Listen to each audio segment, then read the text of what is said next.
Many years ago, in Lagos, there lived a young woman named Luchi who believed life was supposed to be soft by default. Luchi did not hate hard work. She just did not see why she should suffer when other people were living fine on Instagram without sweating. She worked in a small office with only one air conditioner, and every month her salary would enter her account like a visitor that did not plan to stay long. She would look at her phone, sigh and say, "Ah, this life no balance." Then she met Yinka, a responsible man who had a good job. They started talking and slowly she fell for him because Yinka was reliable. He called when he said he would call and showed up when he said he would show up. He did not disappear or confuse her. At first, Luchi liked it. "Finally, I have seen a man with sense," she told her friend one day. Yinka tried. That was the thing, he really tried. On weekends, he would take her out to small, comfortable places. One evening, as they sat at a small restaurant, Yinka said, "Order anything you like." Luchi looked at the menu, paused, and looked at him. "Anything?" He smiled. "Yes." She nodded slowly and chose something reasonable. After eating, she leaned back and said, "You are trying." Yinka laughed. "Trying, Ke? I am doing my best." She nodded again. Later that night, she was scrolling through Instagram and saw videos of luxury cars, vacation, and girls holding bouquets bigger than their problems. She sighed. God, when? The next day, Yinka called her. "Good morning." She replied, "Morning." "Did you sleep well?" he asked. She replied, "Yes." "Are you going to work?" he asked. She replied again, "Yes." Then out of nowhere, she said, "You know, you are a good man." Yinka smiled through the phone. "Thank you." Then she added, "But this your life, it is somehow in the middle." Yinka paused. "In the middle?" "Yes," she said. "You are not poor and you are not rich. You are just there." Yinka laughed. "So, where do you want me to be?" Luchi stretched on her bed and said, "At the top." Yinka shook his head, even though she could not see him. "I will get there." She smiled. "When?" He replied, "I am building." Luchi dropped her phone on the bed and stared at the ceiling. Building meant waiting, and waiting meant patience. Unfortunately, patience was not her strength. One afternoon, her friend came visiting. "How far you and that Yinka now?" her friend asked. Luchi shrugged. "He's okay." Her friend raised an eyebrow. "Okay?" "Yes, now, he's trying. He has a good job. He's responsible." Is there a problem?" her friend asked. Luchi sat up and explained. "The problem is that I don't want to marry trying. I want arrived." Her friend laughed. "You want a finished product?" Luchi nodded. "Yes, now." Her friend smiled. "What if the finished product is finished for another person?" Luchi waved her off. "Abeg, I cannot suffer with a man, oh." Meanwhile, Yinka was planning and saving. He was even considering how to move forward with her. He had started asking small questions like, "What kind of wedding do you like?" Even though he knew Luchi would reply, "Big one." One evening, Yinka visited her with groceries. He dropped them on the table and said, "For you." Luchi looked at them. Then she looked at him. "You bought all these?" He nodded. "Yes." She smiled. "Thank you." But later, she told her friend, "He is kind, but kindness is not money." Now, that was the problem. Yinka was enough for peace, but not enough for her fantasy. And Luchi had already made up her mind that she would not settle for medium, even if medium was actually stability in disguise. Then, one Saturday afternoon, Yinka called her and announced, "I'm coming over." "With what?" Luchi asked playfully. "With my presence now," he replied. She laughed. "Your presence cannot cook soup, oh." "I will bring something," he added. She smiled. "That is better." However, when he arrived, he came with another person, his friend. "Babe, this is my guy guy Paulo. Lucci turned and paused. Paulo did not look too flashy, but he looked complete. He had a clean face and clean confidence that did not need explanation. He smiled at her. "Hi," Lucci replied back. "Hi." They sat down and started talking normally. But Lucci's mind was not in the conversation. She was busy studying the way Paulo spoke. He did not rush his words and he did not explain himself too much. Then something powerful happened. He dropped a black pouch on the table casually, as if it was nothing. The zip was opened slightly, and inside there were fresh notes of dollars stacked like they knew their value. Lucci's eyes moved quickly and took it all in. Her mind was now fully on the money. Then Paulo said, "Yinka, pass me that bottle." And Yinka stood up immediately. "Which one?" "The one near you," Paulo replied. Lucci noticed it. She saw the way Yinka moved to serve Paulo and the way Paulo sat. Inside her head, a voice whispered, "See your life." She smiled small. After some time, Paulo stood up and said, "I will be back. I need to make a call." Immediately he stepped out. Lucci turned to Yinka. "Who is he?" Yinka smiled. "My guy." "What does he do?" Yinka shrugged slightly. "Business." "What kind of business?" "Different things," Yinka replied. Well, that answer did not satisfy her, but it interested her more. Paulo came back and sat down. Then someone called. He answered and said, "Yes, sir, I am on it." He paused, then said, "I will deliver it myself." When he ended the call, Lucci casually asked, "Deliver what?" Paulo smiled. "Work." She had heard the word many times before from Yinka, but this one sounded different from Yinka's building. This one sounded like proper movements. After some time, Paulo stood up and said, "I need to go." Yinka stood up too. "I'll follow you." Paulo shook his head. No need." He picked the pouch, zipped it properly, then paused and looked at Lucci briefly. "Nice meeting you." "You too," she replied. After he left, the room became quiet. Yinka sat back down and jokingly asked, "Do you like him?" Lucci smiled. "Should I dislike your friend?" Later that evening, Lucci sat with her phone thinking, comparing and calculating. Her friend called her. "How far now?" Lucci sat up immediately. "Something happened today." "What is that?" Yinka came with his friend. "And this one is trying," Lucci explained. Her friend laughed. "What do you mean?" "I mean this one has arrived." Her friend asked, "How do you know?" Lucci lowered her voice. "He carries dollars like tissue." There was silence. Then her friend said, "Be careful." Lucci frowned. "Of what?" "Well, not everything you see is what it is," her friend said. Lucci shook her head. "I am not a child." That night, Yinka called her. "Did you enjoy today?" he asked. "Yes," Lucci said. Yinka replied, "I like seeing you happy." She smiled. "Thank you." But her mind was elsewhere, somewhere between a pouch of dollars and a life she had not yet entered. The next day, Paulo sent her a message on Instagram. "Hope you are good." She stared at the message, smiled slowly, and then replied, "I am fine."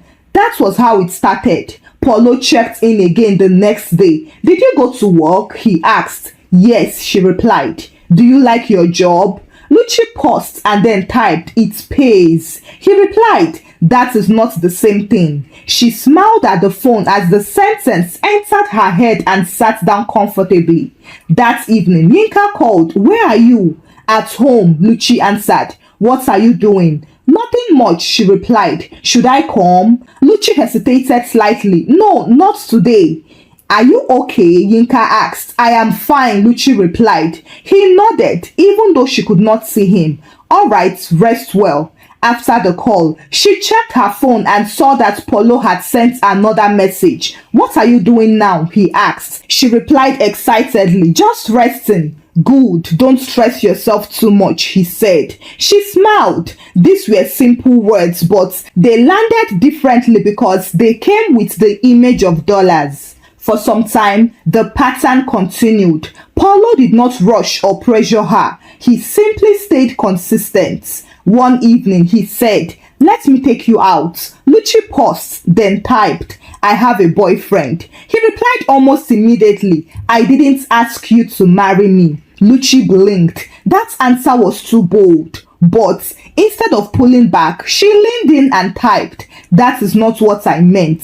He replied, "I know, just come out. You deserve to enjoy small." That sentence, "you deserve," entered her spirit, and that evening she stood in front of her mirror talking to herself. It is just outing. Yes, now, it's not cheating exactly. It's just to clear my head. Correct. She picked up her phone and typed, "I will come." They went to a classy place and Paulo said, "Order anything." She paused at the flashback. Yinka usually said the same thing, but this time it felt different. She ordered freely without checking price or calculating. During the meal, Paulo asked, "What do you really want in life?" She laughed and said, "Money." He nodded. "That is honest." She leaned forward and continued, "I don't want to struggle in this life." He looked at her and smiled. "Then don't."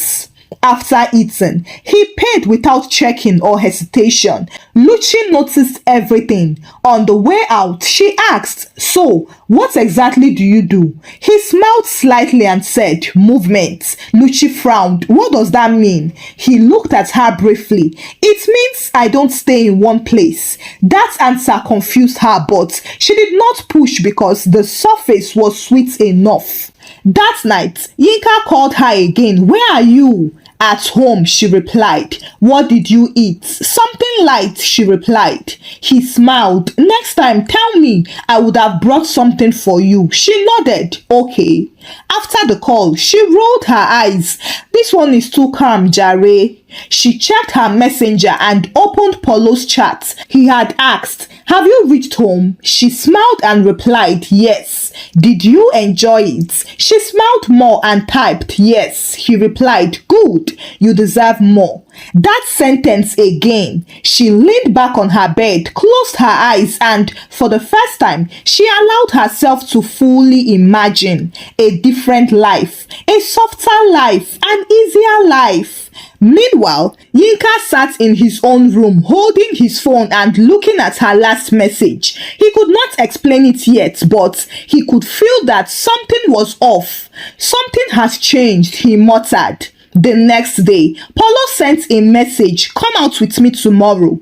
Lucci did not hesitate this time. She quickly typed, "Okay," because at this point, she was not just choosing between two men. She was choosing between two lifestyles, and in her mind, the answer was already clear. The next day, she got dressed, looked at herself in the mirror, adjusted her hair slightly and then smiled. "This is it," she whispered. Paulo picked her up with an SUV and they drove in silence for a while. Then she asked, "Where are we going?" "You'll see," he replied. She smiled and nodded. Minutes later, they arrived at a place that did not look like where Yinka would normally take her to. She stepped out slowly and exclaimed, "Wow, nice." Paulo smiled. Of course. They entered and he greeted someone at the entrance. "Good afternoon, sir," in a very respectful tone. The man nodded. "You are late." "I am here now," Paulo replied. Lucci noticed it. "That's sir again." She looked at him and asked, "You know him?" Paulo nodded. "Yes, business." She followed him inside and he led her to a seat. "Sit here, I'll be back." She nodded and sat there, looking around, watching and listening.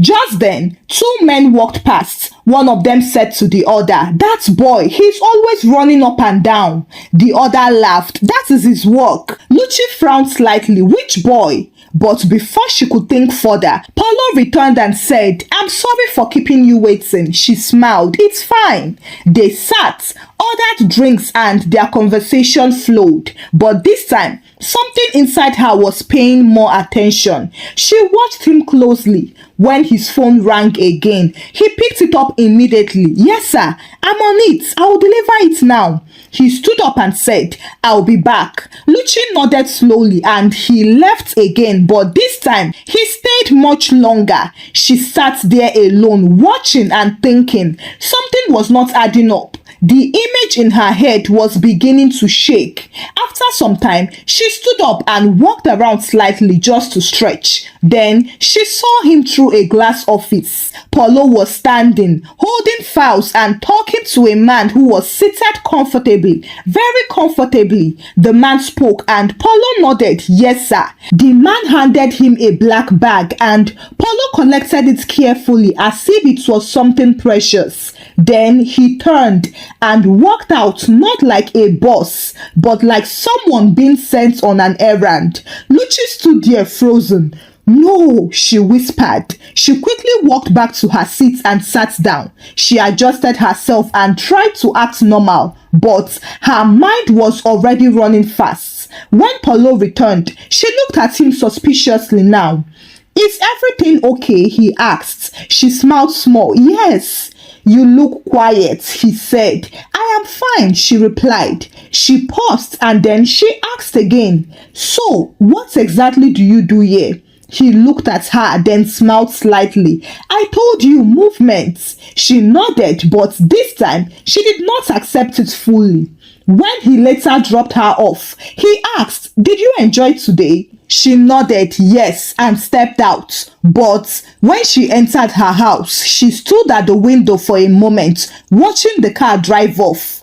Just then, her phone rang. It was Yinka calling. She stared at the screen for a long time. Then she cut the call. That was the first time she was doing that to Yinka. She entered her room slowly, sat on the bed and replayed everything. The bag, the sir, the standing, the waiting, the movement. Something was wrong, but she was not ready to accept it because accepting it would mean that she was foolish. She picked her phone, opened Paulo's chat, typed, deleted, then typed again. What do you really do? She stared at the message, then sent it. Paulo saw it and he replied, why are you asking? She quickly replied, no reason, I'm just asking. He typed back, you don't need to worry about that. However, that night, Lucci did not sleep well. Not because she was heartbroken, but because she was confused. You know, confusion is worse. She turned on the bed, turned again, picked her phone, dropped it and picked it again. Her mind kept replaying the same scene. Paulo standing and saying yes sir, holding the bag and walking out like someone being sent, not like someone in charge. No, he has money, she whispered. But a small voice inside her replied, or he carries money. She tried to kill the voice. By morning, she woke up and sat on the bed without moving. Then her phone vibrated with a message from Paulo. Are you up? She stared and then she replied, yes. He typed, come out, I need to see you. She hesitated and then typed, okay. They met at a less expensive place this time. Paulo sat opposite her and said, you were asking questions yesterday. Lucci nodded slowly, yes. He leaned back. What do you want to know? She looked at him directly.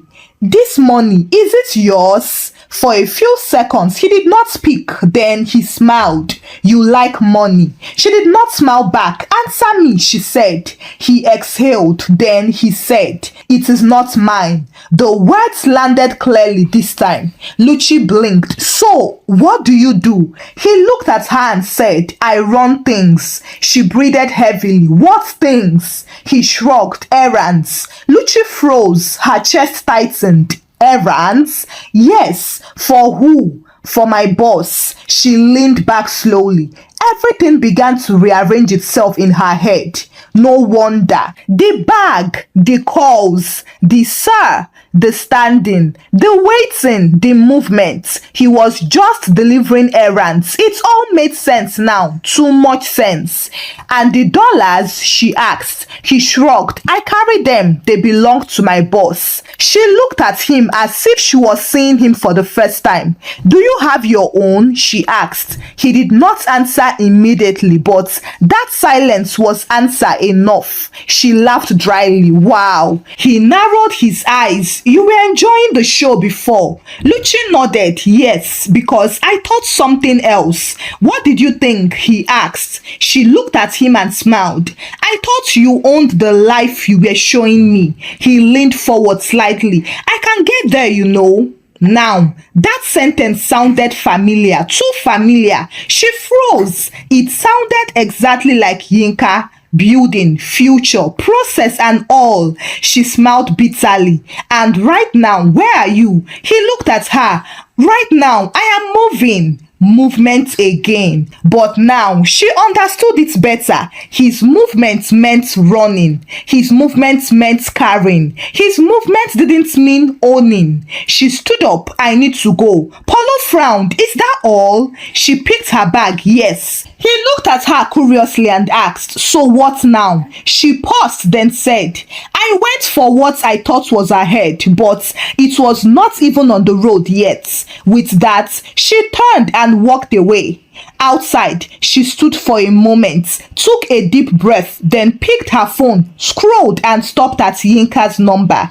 Her finger hovered around his name. She closed her eyes briefly, then dialed it. It rang and he picked. Hello? She sighed. Hi, Yinka. He asked, are you okay? She nodded, yes. She paused, then she said, can we talk? Yinka paused, then replied, we can talk. They met that evening at a simple place, just like before. Yinka sat across from her and looked at her carefully. You've changed, he said. She nodded, yes. I made a mistake. He did not react immediately. He just listened. I thought I was upgrading. He nodded and she looked down. I wasn't. I left something stable for something that was not even there yet. Yinka leaned back and smiled. You saw money. She nodded, yes. He added, you didn't check its ownership. She closed her eyes briefly. That is the problem. Then she looked at him and said, I want to come back. Yinka did not answer immediately. He took his time and then said, I won't lie to you. I have moved forward. Lucci blinked. Move forward? He nodded. Yes, I didn't stop my life when you left. Lucci's chest dropped. She nodded. I understand. Yinka nodded, but I wish you well. Then he took his leave, while Lucci sat there drenched in regrets. For the first time, she had nothing to say, because for the very first time, she now knew that not everything that shines belongs to the person holding it. Some people are just delivery people. Thank you for watching the story. Kindly share your thoughts about the story with me in the comments section. What lesson did you learn from this story? Kindly share the story out with your loved ones and give the story a thumbs up. Subscribe to this channel if you've not done so by now. Until I bring another story your way. Bye!